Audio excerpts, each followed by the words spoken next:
morning, brothers and sisters. I actually thought there would be a smaller crowd considering it's Chengdeng.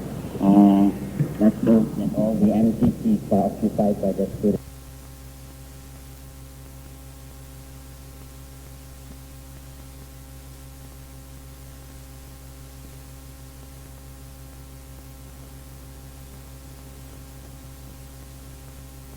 We can have a good relationship. I understand that some of you are new, some of you are old, but nobody as old as I am.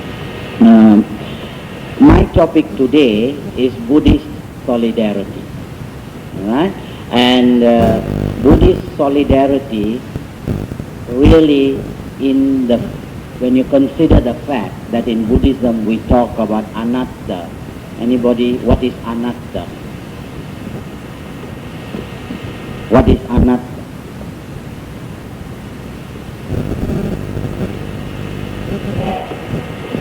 Correct, anatta is silence, but beyond that, anatta is nothing. Alright? Somebody was asked, what is no soul? Right? And the guy said, what is no soul? No soul is no matter. Alright? What is mind and matter? That is the question, right? What is mind and what is matter? Somebody asked, what is mind? The answer is no matter. So what is matter? Never mind. Alright? So if anybody asks you, what is mind and matter? Mind is no matter. Matter, never mind. Alright? Anatta. Anatta is nothingness. Alright? Very, very simply put. It's not as easy as that, but very simply put, it is nothingness. Alright? Now if we believe in nothingness, if we believe that there is nothing, then why have solidarity? Eh? How can two nothings, how can two zeros become one? Alright? Is there a need for solidarity? That is my first question. Alright? Am I going to waste your time for 1.5 hours talking about maybe like the color blue to a blind man? The blind man does not need to know whether blue is blue or green is blue or yellow is blue. Alright? It does not matter. He does not need it. Do we as Buddhists need to talk about solidarity? That is my first question. Why should we have solidarity? What is solidarity? Solidarity means jadi semakin lama makin gemuk, betul tak? Ha? Makin lama makin keras kepala. Solidarity. Is that what solidarity means? What do we mean by solidarity?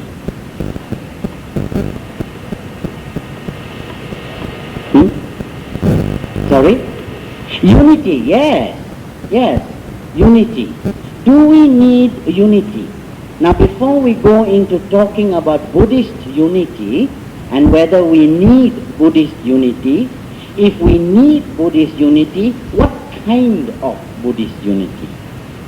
That we will talk later on. But let us first think about what we mean by unity. Alright? Okay. Now, when a Muslim talks about unity, is it the same as if we talked about unity? In Islam, there is a very strong concept of jihad. And what does jihad mean? Jihad means struggle. Struggle for what? Struggle for the supremacy of Islam. Alright? Sacrificing yourself for the benefit of Islam. Would you, as a Buddhist, sacrifice yourself for Buddhist unity? Would you go to war? Would you fight? Would you contribute for Buddhist unity? If a Buddhist country was being attacked, would you send money? Don't answer. These are all questions. You see, the Buddha was asked 9 times in his life, the Buddha was asked certain questions. And for 9 times, he remained silent. Not because he did not know, but because the question would not have been, you would not have known any better by a reply. For example, the Buddha was asked, is there a beginning of the world? If there is a beginning of the world, who began the world? And the Buddha kept silent. Alright? Not because he did not know, but because if he tried to answer it for you, you would have ended up being more confused. Alright? So similarly, take the Buddha's advice, don't answer my questions, not because you don't know the answer, but because you don't want to confuse me. Alright? Alright, so we'll take it. Don't answer my questions. This is to make you think. Alright? To make you think. So, first question. Would you, like a Muslim, contribute to the concept of jihad? We are talking about solidarity. Alright? Would you fight? Would you, all of us, get together, take knives, whatever sticks, and go and break down the Temple of Fine Arts because we don't like them ringing bells there? They are Hindus, they are not nice. Would you? So why unite? Why have solidarity? Why become solid? We're already solid enough in our heads. Alright? Why become any more solid? Alright. The Christians too, at the Crusades, they have a hymn, Onward Christian Soldiers. There's all this thing about we have to fight, we have to die, for the religion. Do we fight and do we die for the religion? Do we fight at all? Should we? All right? What is the Buddhist teaching with regard to this? All right? We Buddhists believe that no one saves us but ourselves. By ourselves is evil done. By ourselves we go and do all the bloody wrong things in the world, but there are so many of us doing so much bad things that the world is in a very bad shape. Alright? So we have been very successful in that way, turning the world upside down. We can be very proud of ourselves. By ourselves is evil done, we have succeeded very well. Alright? By ourselves become we pure. That, 10 marks upon 100. By ourselves become we pure. Alright? By ourselves, forgot. By ourselves is evil done. By ourselves become we pure. Pure. We ourselves must walk the path. We must walk the path by ourselves. The Buddhas merely show the way. So the very important thing about Buddhism is that we must do it by ourselves. So why have solidarity? Why have other people messing around with our lives when it's much easier to give up everything and go away and go up to the top of the mountain and become Arahant? Alright? So why? Why do we need this? Other religions we can understand. We can understand why Muslims have a strong reason to become united. We know why Christians have a strong reason to become united. What reason do we have to be united when the Buddha said, by yourself you have got to walk the path? Okay? Now, these are all questions. Okay? Maintain a noble silence. Okay? Right. Then I want to ask you another question, which I have forgotten. I will refer. Alright. Why? I will pose the answer first and then we'll come back to it later. Why bother about solidarity? Why bother about solidarity? The world has been a mess. How old is the world? Anybody knows what is the age of planet Earth? 4.5 billion years. 4,500,000,000,000,000,000. Forget about it. It's too old for us to bother. Alright? But the world is so old. Have we, as human beings, done anything for the good of the world? Well, we have, but mostly we haven't. Alright? Why bother about Buddhist solidarity? Can we not walk the path alone? Do we need? Alright? I can suggest a few advantages of Buddhist solidarity. One, and very importantly, if we get together, we can preserve the Dhamma. What is the Dhamma? The truth. Alright? What is the Dhamma? The teaching. Alright? And is it important to preserve this Dhamma? We will come to that later. Okay? Next question. We can help the world. If we preserve Buddhist solidarity, we can help the world. The Buddhist teaching is the best teaching. Yeah, I'm not saying this simply because I'm a Buddhist. Every non-Buddhist who is unbiased has said this. The Buddha's teaching is the only teaching which, if followed correctly and intelligently, the Buddha's teaching is the only teaching that will save the environment, that will save the trees, that will save the animals, and by saving the trees and the animals, we save the sky and the water, and when we save the animals, the trees, the sky, and the water, we save ourselves. Alright? We'll come to that. We'll think about that. Why it is important for... We are not talking about Buddhist solidarity to fight. We are talking about Buddhist solidarity to preserve the world. That is why we are here this morning. Justice. Buddhism is the one teaching, the Dhamma, which guarantees equal rights for women. Today in Malaysia we have a very, very important visitor, the former Prime Minister of Sri Lanka, Madam Bandaranaike. She'll be here at 6:30 this morning.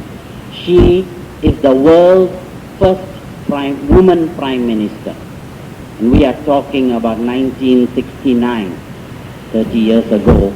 She was elected the first woman Prime Minister. In a world which discriminates so terribly against women, even today, out of a Buddhist country came the first woman Prime Minister. And that is an example of the Buddha's teaching. Alright? That when it comes to justice, the Buddha was the first teacher who outlawed.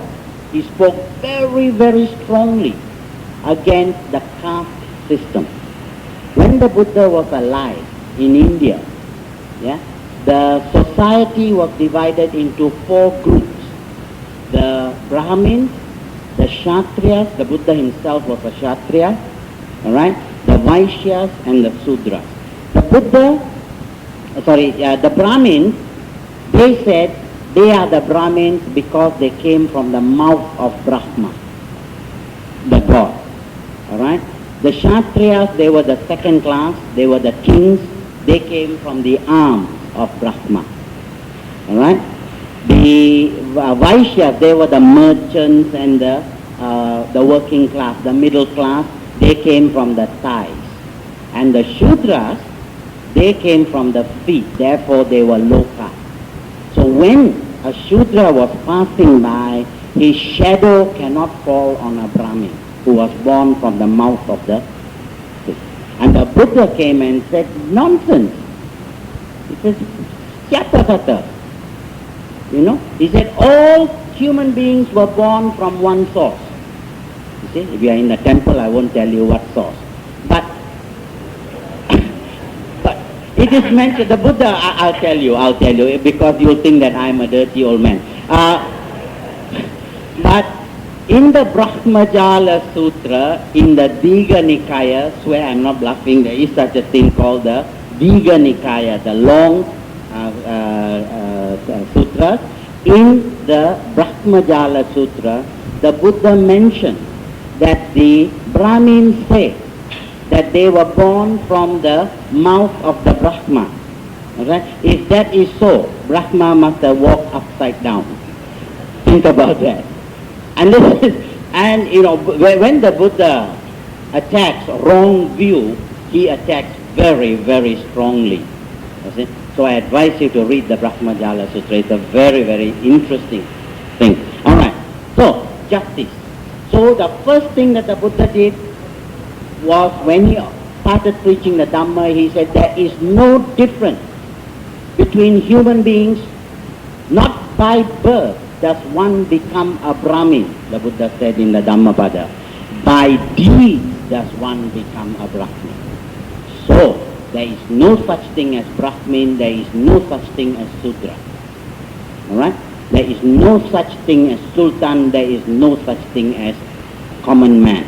No such thing as Duli Yang Mahamulya. Everybody is equal. By deeds must one become a Brahmin. You can become a Brahmin, but by deeds. Okay? So, justice. Then, the Buddha was the first person who allowed women to become nuns, to join the order. And the Buddha showed that a woman can become an arahant is a saint, as easily as a man, given the same. There was no difference. It did not say that you have to become a man in order to become an arahant. Alright? This is all very painful for me to say, but I have to say it anyway. My wife is not listening. At home, all different rules. Okay? At home, I'm a very good Hindu. So the Buddha said justice. Right? And the Buddha taught freedom. Again, for the first time in history, and never since, until perhaps the United Nations. Listen to this. For the first time in history, and never since, until perhaps the United Nations. When I die, can somebody say Vijaya said this? Alright? For the first time in history, the Buddha told a bunch of young people, we are very, very proud of this, yeah, as Buddhists. The Buddha told a bunch of young men called the Kalamas, alright, never believe anything because your father says so. Never believe anything because it is written in the books. Never believe anything because the Buddha himself said so. Never believe anything because your elders say so. You must only believe something when you have tested it with your own intelligence and your own experience. And when you find it to be right, then follow what I say. The Buddha did not say, if you don't believe me, you go to hell. Alright? Now this is very important for you to remember. Freedom of thought. It was only in the United Nations that this is enshrined. That every human being has a right to think for himself. If he does not want to believe in the Buddha, well and good. He is not going to hell for that. Right? So, go back. Why Buddhist solidarity? We must preserve Buddhist solidarity so that we can preserve the teaching of the Buddha. Is the teaching of the Buddha worth preserving? Yes. because the teaching of the Buddha gives us freedom, gives us justice, gives us equality. All right? And that is why it is worth talking about solidarity. All right? Okay. And then, when we are united, we will support the Sangha. The triple gem consists of the Buddha, the Dhamma, and the Sangha. All right? The Buddha, you know.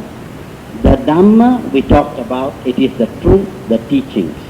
And the Sangha has two meanings.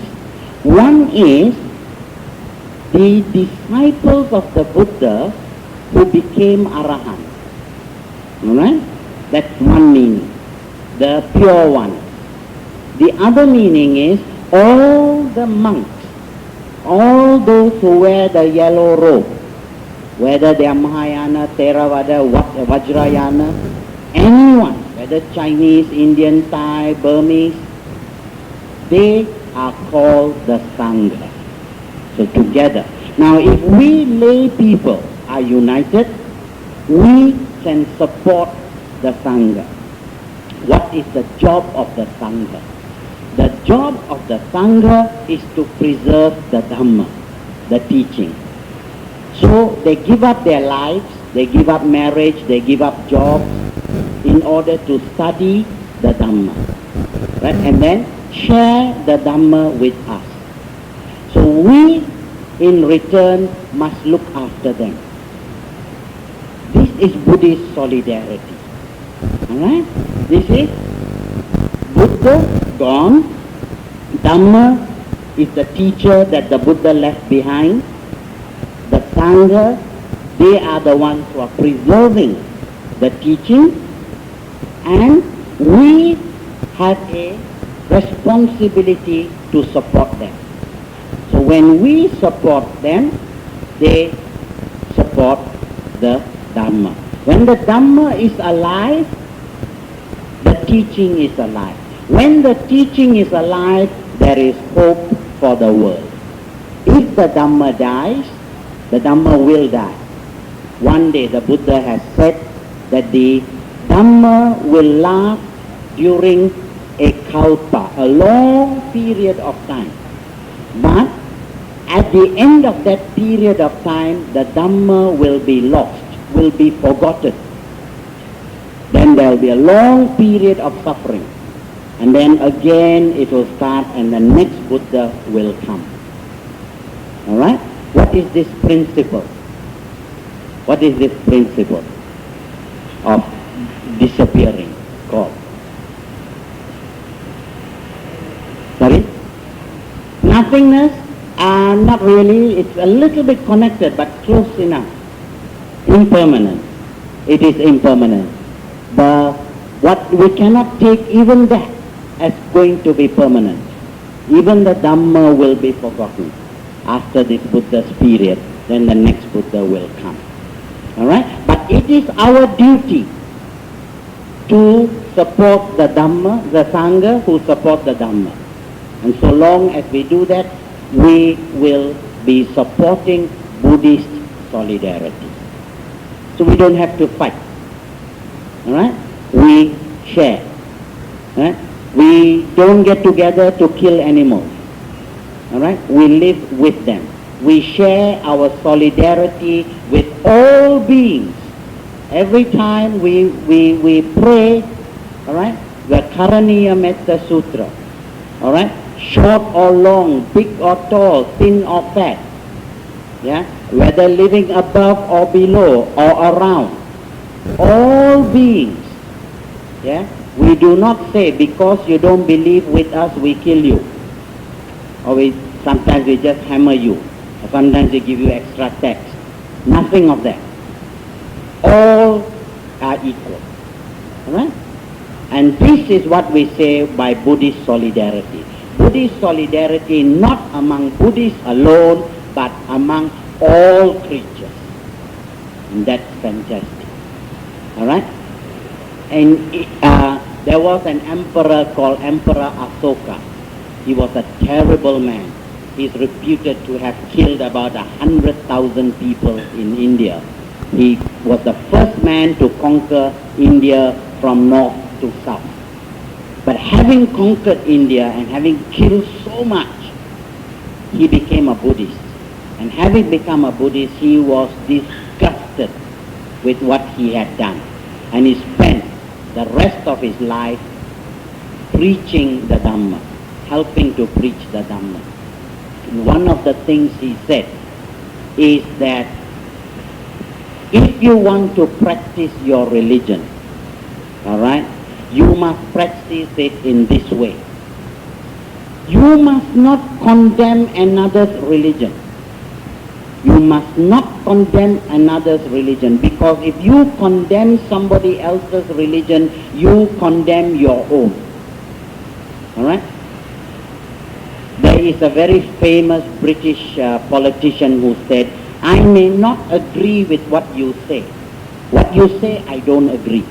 But I will defend to the death your right to say it.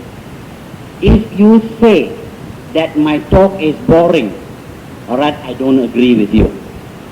But I will not say you don't like my talk, you get lost. Because you have a right to say it. And this is very Buddhist. All right? So, in Buddhism, when we practice solidarity, we practice what is called unity in diversity. We allow other people to think as they like, which is why Mahayana Buddhists and Theravada Buddhists and Vajrayana Buddhists can all come together on Vesak Day and all have the same celebration. We can go to their temple, they can come to our temple, no problem. Because that is Buddhist solidarity. Okay? That is Buddhist solidarity. Allow others to think the way they want. Alright? And don't allow others to laugh at the way other people think. Alright? Don't condemn others for the way they think, because your way is not necessarily right. Alright? You want to believe what you want, go ahead and believe what you want. Which is why we allow those who want to be vegetarian, pulanglah, what at all. You don't want to eat meat, that's your business. But I want to eat meat for my own reason, that's my business. But don't say you eat meat, I don't come to your house. I don't friend you one. I step your father. Alright?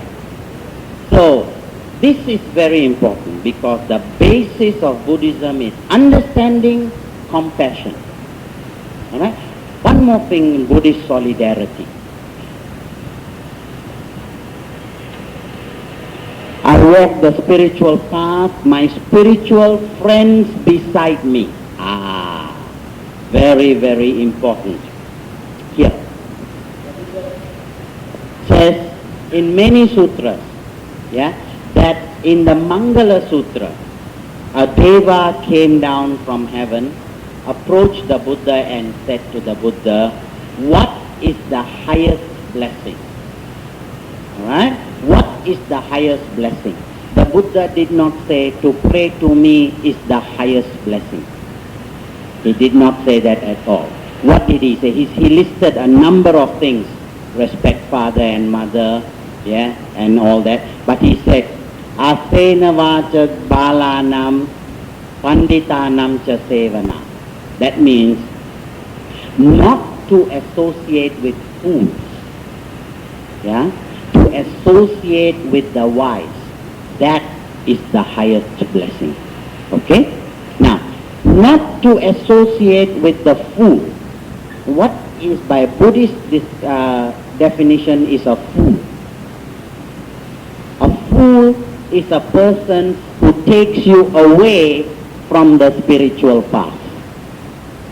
Alright? He takes you away. A wise man is the one who helps you. Now here, we are practicing Buddhist solidarity. Why? Because boring as my talk is, painful to listen as it is, alright, hungry as you are, sleepy as you are sitting down here and listening to me. And why don't you leave? Because your friend beside you says, shut up and listen, this is good for you. All right? Spiritual friend beside me, all right, tying me down, all right? And you will get something good out of it, all right? So, I said at the beginning, by ourselves is evil done, by ourselves become we pure. Yeah? I always forget the next one. By ourselves is evil done, by ourselves become we pure. Other people get flowers when they sing, I get hymn book, never mind lah. By ourselves is evil done, by ourselves become we pure. We ourselves must walk the path. Right, more or less lah, lebih kurang lah ya. We ourselves must walk the path. Alright? We ourselves must walk the path, yes, because nobody can walk for you. Alright? Chief Reverend always gives this example. Alright? If you are sick, alright, your mother cannot take the medicine for you. Alright? If you are sick, you must take the medicine yourself. We ourselves must walk the path. But walking the path alone can be very lonely. Alright? But walking the path with your spiritual friend can be much more helpful. So instead of coming to the temple alone, when you want to just sleep one day, your friend will say, no, let's go together. And so there is companionship. Now, to associate with the wise man who helps you along the spiritual path. Alright? The wise man who helps you along the spiritual path, that is the highest blessing. To have good friends is the highest blessing. I want now to share with you a story, a Jataka story. Jataka story are stories of the Buddha's previous lives. Alright? And some of you, if you have gone to Malaysian schools, you would know this story. It's the story about how to avoid bad friends. Good friends are friends who sacrifice for you, sacrifice their time and do everything for your benefit. Bad friends are friends who try to take everything from you. Alright? So you have to be wise and make sure that you don't associate with a bad friend. Story is that once upon a time, long ago, far away, in the Himalayas, there lived a crocodile. Right? And this crocodile was floating around in the water quite happily, and this crocodile was married. Mr. and Mrs. Crocodile were living at the bottom. Benar cerita ni. You know, Mr. and Mrs. Crocodile were happily living there, and Mrs. Crocodile became pregnant. Okay? And you know how women are when they get pregnant, they want to eat certain things, okay? So, Mr. Crocodile, of course, he didn't have much work to do, so he used to go walking around. And one day when he was walking around, he met a friend. And this friend was a monkey. Alright? And this monkey was living in a forest on the edge of the lake.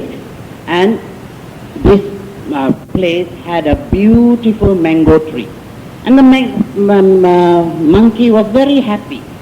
Alright? He used to eat the mango and he used to live. And afternoon when his friend Mr. Crocodile comes, he will talk to Mr. Crocodile and they spend a few hours. And Crocodile will go back to Mrs. Crocodile. Mrs. Crocodile watched, where is my husband going every day? One day she came, she peeped, she saw talking to Crocodile. Crocodile and monkey talking. As soon as she saw monkey, she developed a very big hunger. She wanted to eat monkey's heart. Okay? So that night, Mrs. Crocodile refused to talk to Mr. Crocodile. So Mr. Crocodile said, marilah sayang. And Mr. Crocodile, okay? And he said, what? Finally it transpired that Mrs. Crocodile wanted monkey's heart. So crocodile also don't like to do, but what to do?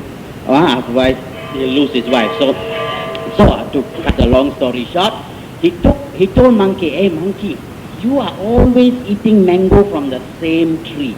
You know, across the lake, on the other side, there's another mango tree. I tell you, the fruit you don't even have to pluck. You go, the fruit fall to your hand. Sometimes not even your hands, go straight into your mouth. And yeah, sweet, bukan main near sweet. I wish I was a monkey, I would like to eat, but I'm a crocodile, I don't eat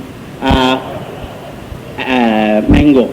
So monkey said, but how am I to go across? I said, no problem, you sit on my back, I take you across. So monkey said, not bad, no idea. So monkey sat on crocodile's back. As they were going to the middle of the river, the crocodile started going down. Balik rumah lah. So monkey sitting nicely, he said, eh, basah ni, wait. You see? He said, no lah, nothing lah, you wait lah. Then he went further down. He said, hey, wait, what are you doing? Crocodile, he felt bad. So he came up again, he said, actually tell you frankly, friend, I'm taking you down because my wife is waiting for lunch. He said, why lunch? You invite me? He said, yeah lah, invite you, but different maksud lah, you know. We are, you see, we not eat with you, but eat you. He said, why? He said, because my wife yearning for your heart. Monkey thought very quickly, and monkey said, hey, Che, why you never told me? You don't know biology, Monkeys don't keep their heart inside their body, one. Allah. We are like that tree, lah. We keep it on the tree. You see? So what you have to do is, you go back, no problem, because if you don't have my heart also, I can give you, no problem. We can always make another one. Why you never told me? So crocodile said, ya juga. You know, it's okay, you come back, I'll take you up the tree. You wait and then I give you. Say, how many you want? 2 or 3? 4 also I can give. No problem, my friends all give you. You see? So he said, okay. So the crocodile went back, monkey jumped on the tree and said, Pi gidalo, you think I'm going to give you my heart? Okay. Now, this, I swear to you, is a Jataka story. It appeared in the Kanga Kebohongnya, Voice of Buddhism. Okay? It's a previous issue. It's in this book. There is even a drawing. No time to show you. Okay? But you can... But the point of the story is a Jataka story. But maybe you have heard it as Sangkanchil and Boya. But originally it is a Jataka story. Alright? Beware of false friends. So Buddhism, again, a teaching of Buddhism can be very, very deep, where you go, keep your eyes open but keep your mind shut. Alright? But at the same time, a lot of stories like this to keep you awake. And the stories always have a very good moral. To associate with good friends, that is the highest blessing. To avoid evil friends. Yeah? In another sutra called the Parabhava Sutra, the causes of downfall, the Buddha clearly states that one of the causes of downfall are evil friends.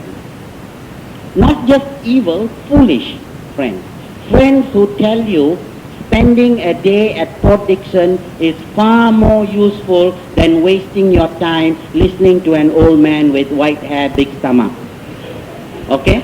Why are you going to waste your time? What, go and hear children's stories? You see? Now friends who tell you like that, yeah, are foolish friends, because they don't help you walk the spiritual path. This in Buddhism is Buddhist solidarity.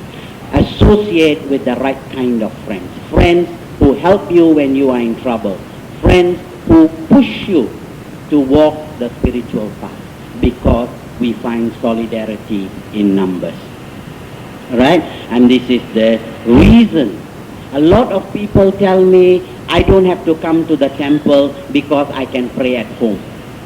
I pray in my heart. I Buddhist one because I intelligent one. You see, I pray in my mind. I come to the temple wasting time, dang, dang, dang, dang, dang, dang, dang, dang. Today is very nice, yeah.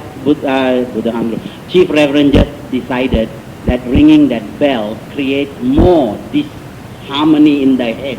So after that, you come here, you go, you see.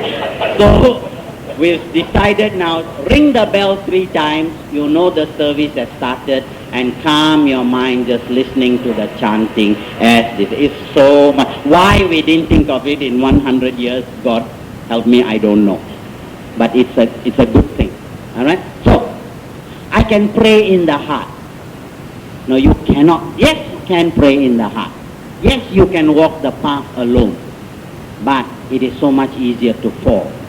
But when you come to the temple, when you meet people with the same kind of attitude, then what happens is you get into a stronger feeling of confidence, Shraddha. You see, I'm not the only one doing this. Others are doing it with me. All right? When I feel sleepy, I look at the other person all alert, I feel ashamed, I also become alert. All right? Sometimes, of course, the other person sleepy, I also go to sleep. That we have to watch. That kind of friends are no good. All right? Friends who are alert, you look at. All right? Next time we will say, alert people at the front, sleepy people at the back. All right? Okay. Now, in another sutra called the Sigalovada Sutra, Sigalovada Sutra is a very, very important sutra because people have said, oh, the Buddha only talked about going to Nirvana. The Buddha never taught about how to live here, you see, which is nonsense. I always want to say bullshit, but I don't like to say bullshit. I never say bullshit. But he said this is nonsense. What was it? Sigalovada Sutra. The Buddha did preach about how to live the lay life. The Buddha taught 2 aspects. One, how to live as a monk. All right, 227 rules to live as a monk. But he also spent just as much time teaching us how to live as lay people, how to live a noble life. And one of those is the Sigalovada Sutra. Most of you, I see, know it, but just in case there is somebody who hasn't heard of the Sigalovada Sutra, I will tell you very briefly. During the Buddha's time, one day the Buddha was walking along the road. He saw a young man, and this young man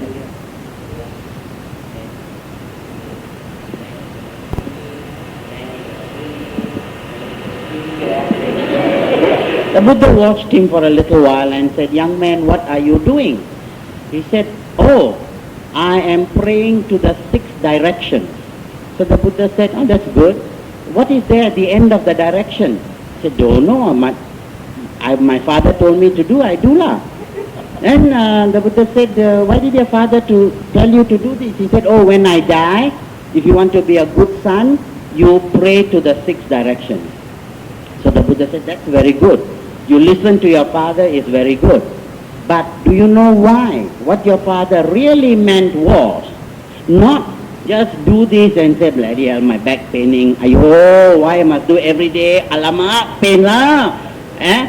We do that, don't we? We sit down and namo tassa bhagavato. What I cook today, my fan switch on or not? Bhagavato arahato samma sambuddhassa. Yo, the fan not switched on, finish, my light all gone.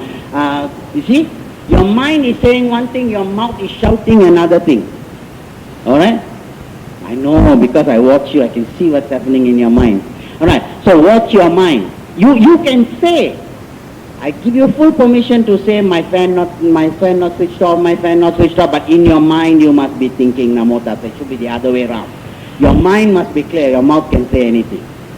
Alright? So Sigalovada was told, Sigala, his name is Sigala. Alright?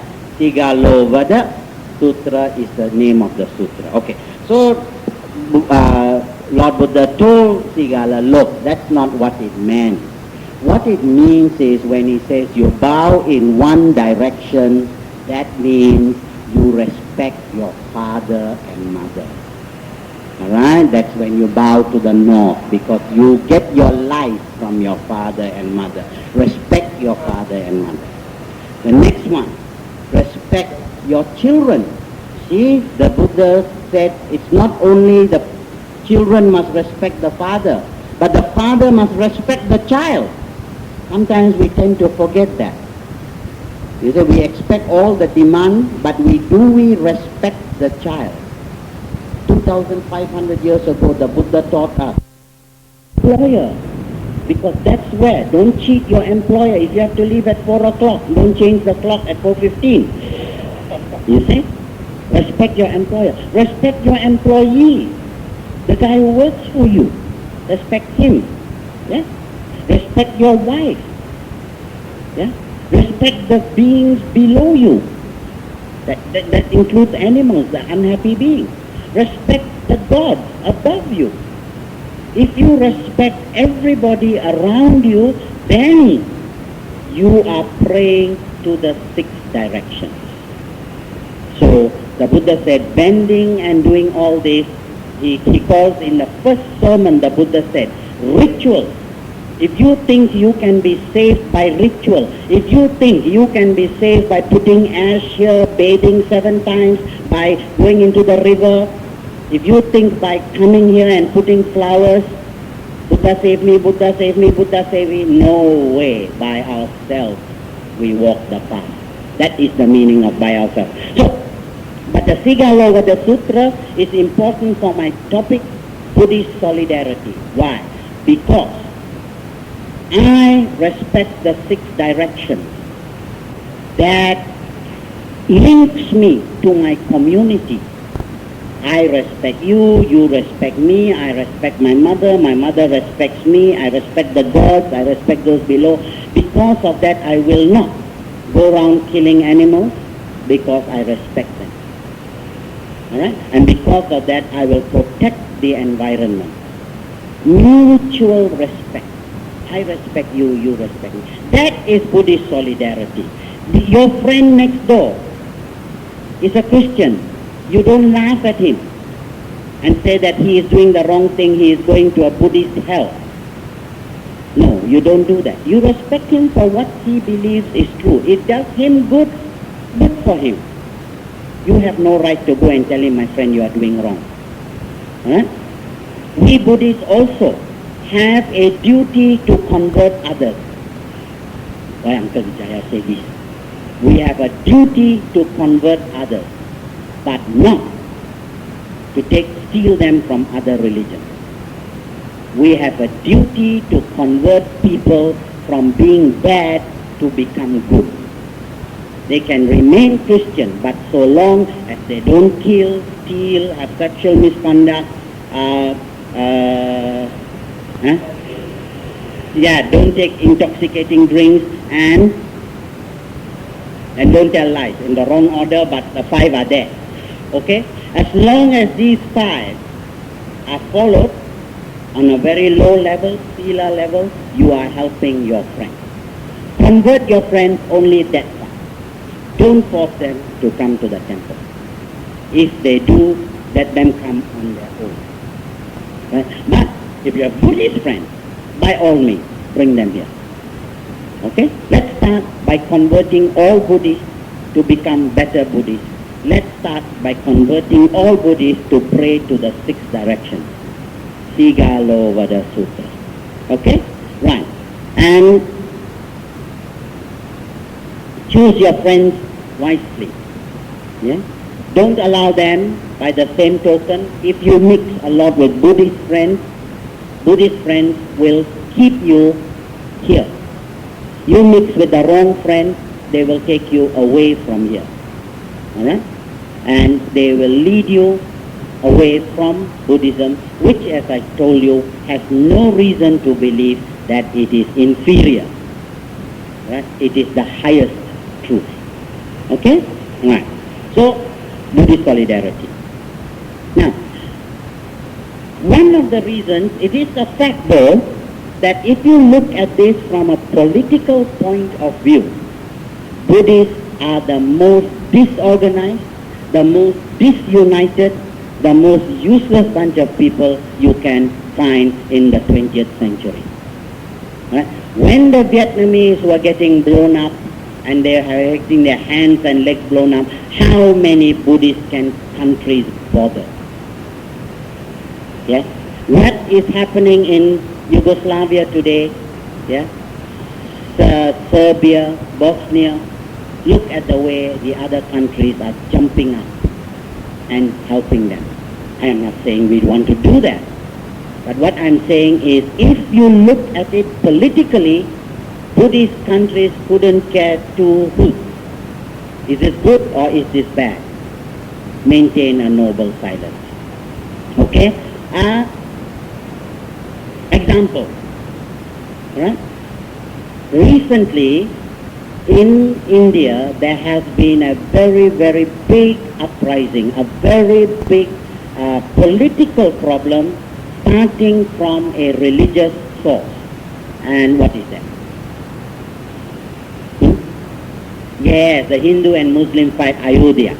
What happened was that in this place, Ayodhya, is believed to be the birthplace of Rama. And for centuries, many centuries, the Hindus had a temple there. And they were praying at this temple. Then the Muslims came along, they destroyed that temple and they put up a mosque about 400 years ago. Now the Hindus, for some reason, have woken up and said, hey, long ago this was ours. So they went in there, broke the mosque and want to start back the temple. And the Muslims are saying, cannot, this is ours. But how? Who was there first? Okay, but that's not our point. My point is that the birthplace of the Buddha, in Bodh Gaya, right, was venerated as a Buddhist shrine for centuries. The Hindus went, took it over. All right?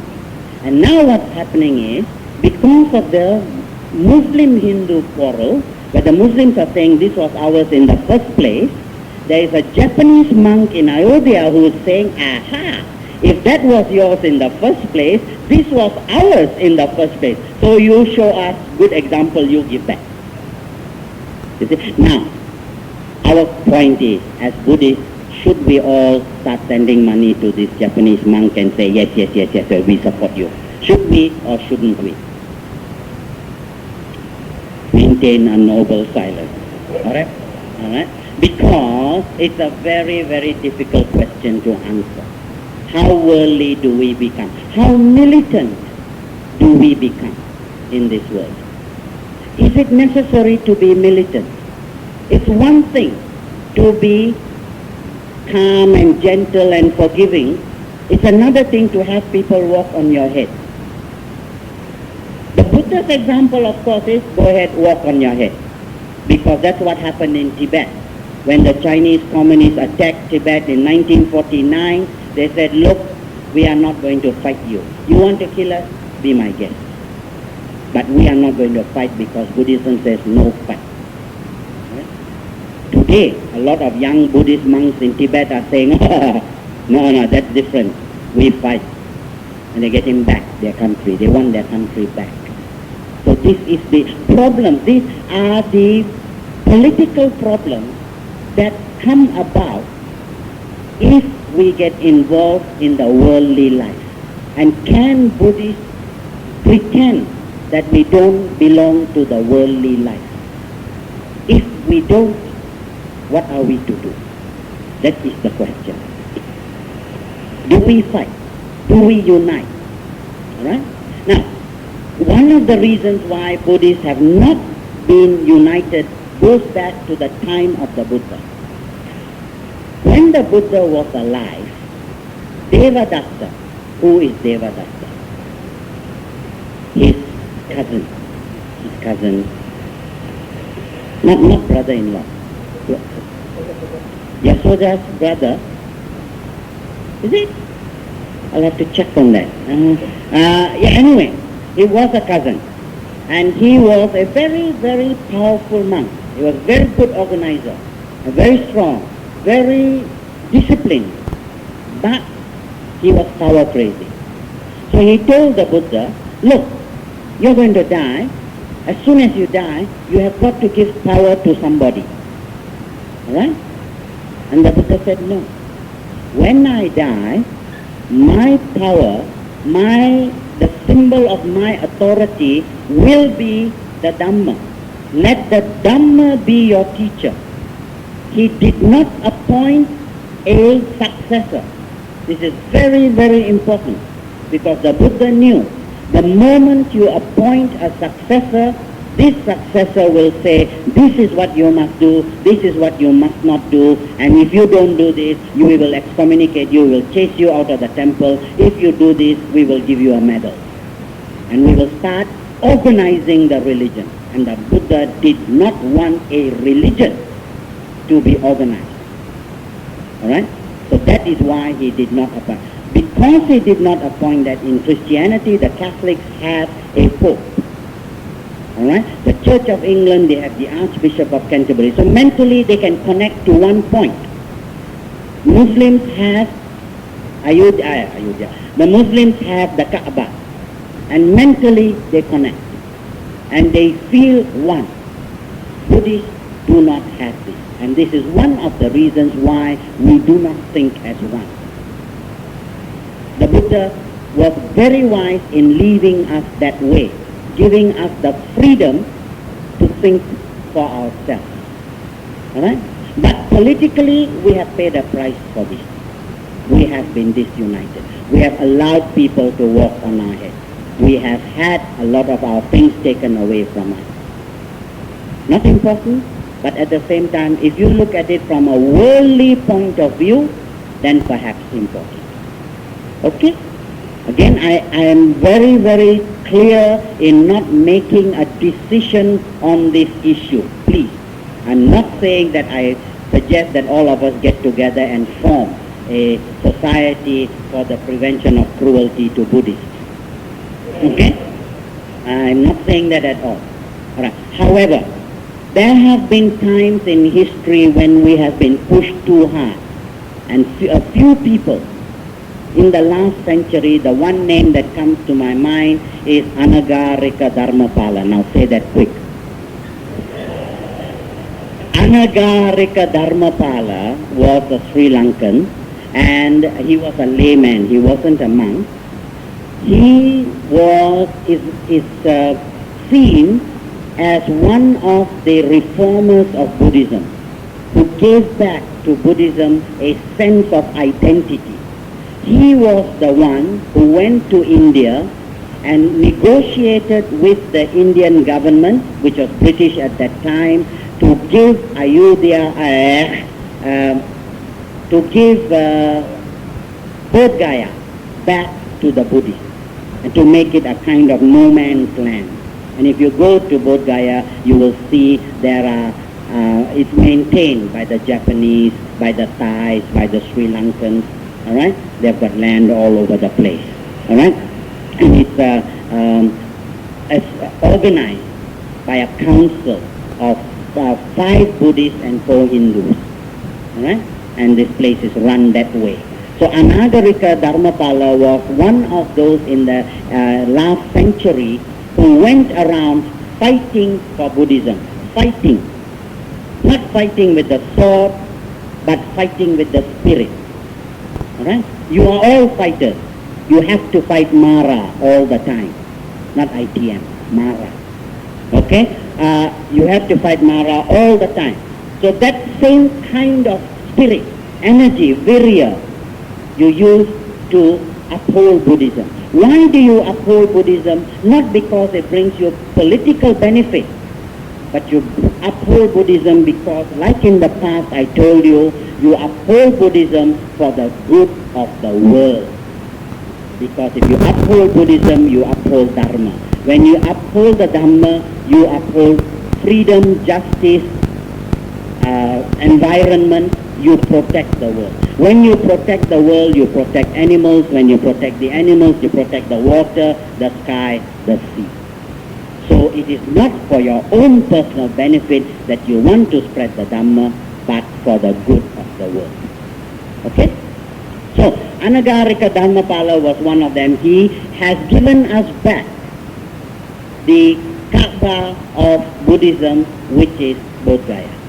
One, the birthplace of the Buddha. One. Two, there was another man called Colonel Olcott. And Colonel Olcott came to Sri Lanka. He was an Englishman. And a lot of these people came and they studied Buddhism in order to be able to condemn it. Alright? So they studied and say, this is wrong, this is wrong, this is wrong, our religion is right. What happened was the conqueror got conquered. And he became one of the strongest people to fight for Buddhism in the last century, along with Professor Rhys Davids and all this. They saw the beauty of Buddhism, in its compassion, in its equality and all of this. So, he gave to us our Buddhist flag. In 1884, he felt that Buddhists needed a symbol to unite them. And so the Buddhist flag was created in about 100 years ago, 1884. I remember 1984 we celebrated it. And remember, do you remember that big flag we made out there to tell people? All right? And do you know what are the colors of the Buddhist flag and why? Do you know the colors of the Buddhist flag? Very colorful. It's what? What is there? Does anybody have a Buddhist flag teaching of the Buddha? No? You should carry all these things around you, you know. Okay, right. Anyway, homework. Go and look at the Buddhist flag. All right. You will see that the Buddhist flag. Don't have to go very far. If you want to know the colors, walk into the shrine room, and you'll see the image of the sitting Buddha. All right. And behind the sitting Buddha is a big circle, a halo, and you'll see these colors coming out. All right. And they are not simply anana colors, all right? They are green, yellow, blue, red. These are the colors that came out of the Buddha, all right? So these were the colors that spread out from the Buddha, first singly and then all together. So if you see the Buddhist flag, you will see those colors. They are the colors that came out, the aura that came out of the Buddha. So when you see the Buddhist flag, you are connected mentally with the Buddha, the founder, and that gives us our solidarity again. All right? All right. So the Buddhist flag and Ayodhya, the Buddhist flag and Buddha Gaya, these are the two symbols of Buddhist unity. Buddhist unity is recommended for you because of the reason of giving spiritual friends who help you along the path. I have also suggested that there may be political gain if we develop Buddhist unity along political lines, but there is a thing called ISA. I won't go any further into that. We will talk about it later. But for now, we need to develop Buddhist unity, starting in the home, spreading to the temple. Temples have to develop solidarity. We have gone a very, very, very long way through the joint Vesak Celebrations Committee. We get how many? I think now it's about 30 different temples in KL get together to celebrate Vesak. The float procession is another way of developing this unity. It's also to make others know that there are things called Buddhists in this country. If we don't do this, we will not be seen. If we are not seen, we will get pushed out. If we get pushed out, the Dhamma dies. If the Dhamma dies, the world is going to lose by it. So this is why we need to develop Buddhist solidarity. All right? And last, I think I've covered everything. Just a quotation from the Dhammapada: associate not with evil friends, associate not with evil men, associate with good friends, associate with noble men. When we say men, please don't get upset. Men means women. All right? And children as well. You see, nothing personal, but da. But see how it goes, it's wrong. Associate not with evil men, women, children. Associate with good friends. Associate with noble men, women, children. Tak sedap lah. You see, that is the only reason. So nothing personal. Ladies, I apologize if cempedak di luar pagar, ambil galak, tolong jolokan. Kalau silap dan salah, harap maaf. Thank you very much.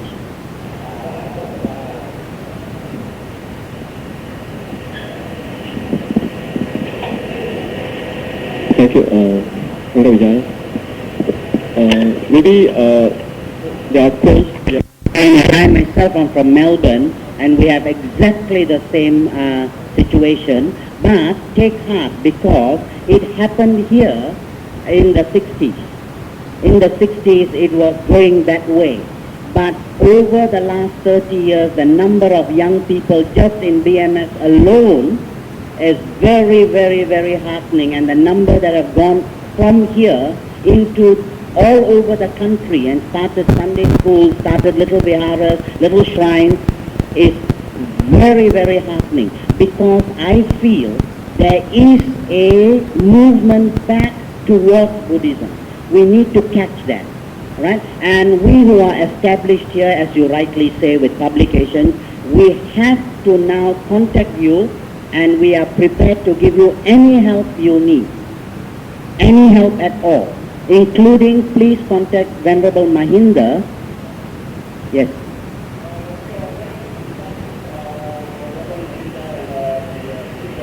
Yes. What I think we need to do is to give them information Yes. that has an affordable resource for them to go to in case they need to have some people to talk to. Yep. So we have the library, we have Yep. welfare, and we have the education center to assist them. If they need someone Yep. to give them a guidance Yep, and yep. while they're in the train or something. Absolutely. One more thing though, we tend in the university environment to get terribly intellectual. You see, and I feel for these young people, we've got to follow some of the tactics used by other religions, bring them in on a social level first. Clean fun, good fun, where they get together for coffee, for tea, and then slowly break them in. Because the first day you go and talk about the Abhidhamma or give a talk on the Lotus Sutra, they are going to run. You see? So we've got to start on the social level and build up slowly, unknowingly, break them in easily. But thank you for sharing this experience with us. Please be assured, any help whatsoever I need, I speak on behalf of BMS and Sasana and Chief Reverend, because this is our philosophy too. We are only too ready to help. Even if it means now Chief has plans to go down, invite him to come and talk to them. Yeah. Thanks a lot. Yeah.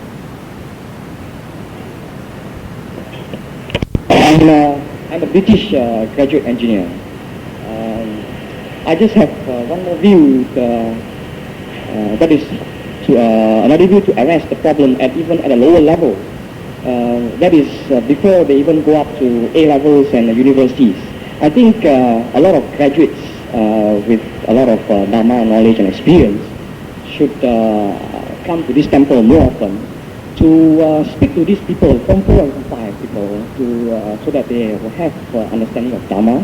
You know, I'm putting this because we fail to catch this area. You know, before the problem go up to a higher level, we, especially the graduates like him and me and the rest of people who have a lot of experience and knowledge of Dharma, should contribute in this manner. To catch Form 4, Form 5 students can be upstream, you know, science streams and all that, because we are closer to them. Because what they are going to achieve in 3 or 4 years' time, we have already gone through it. So we can share our experience, we can tell them not to do this, not to do that, why, and so on and so forth. I think that is more effective. You know, I think a lot of effort, energy should be channeled into this area. Thank you. There is a saying that if the prophet does not come to the mountain, then the mountain must go to the prophet. All right? So this is what you are saying. We have BGS, we have Infova, yeah, we have organizations, but as you rightly point out, we are trying to get them when the fruit is already ripe. What we should do when the seed is planted. So what we should do is go and invade the schools. Not directly go inside the schools, but get them, use our network to bring the kids here. And get them into the habit, get them into the pleasure. One of the things I missed most in 3 years in Melbourne was the habit of coming to the temple, meeting friends and just looking or talking all things. Not necessarily Buddhism, but just talking, and that I miss tremendously, right? So the habit of coming to the temple is not there. That is what we've got to do. And how do we get them? If it's necessary, bring them through food, through the stomach, never mind. Whatever. But we've got to make the coming to the temple an enjoyable event. Not necessarily a deadbeat thing. That's why we need people to organize jogathons. We need all kinds of things to catch the young people. As they grow wiser and older and their blood gets a little bit cooler, then we give them Dhamma talk. Okay? How much time do we have? We're finished with that. That's the last question, okay? Well, I'm very knowledgeable in the Dhamma. We do have the Sunday Dhamma school in here, in this temple, and we are very lacking of teachers. So if all these graduates are very knowledgeable in the Dhamma, if you please come forward and give us your hand, we will be very much appreciative of your effort. All right, thank you. That's very true. You don't even have to be knowledgeable in the Dhamma, because there's so many areas where we can use your expertise. You see, we can teach you the Dhamma, we can teach you how to teach. All that is set up. All right? But what we need is that committed manpower, right, to build up this, our concept of Buddhist solidarity. All right? So please come. And please ask for help. That's what we are here for. Okay? Thank you.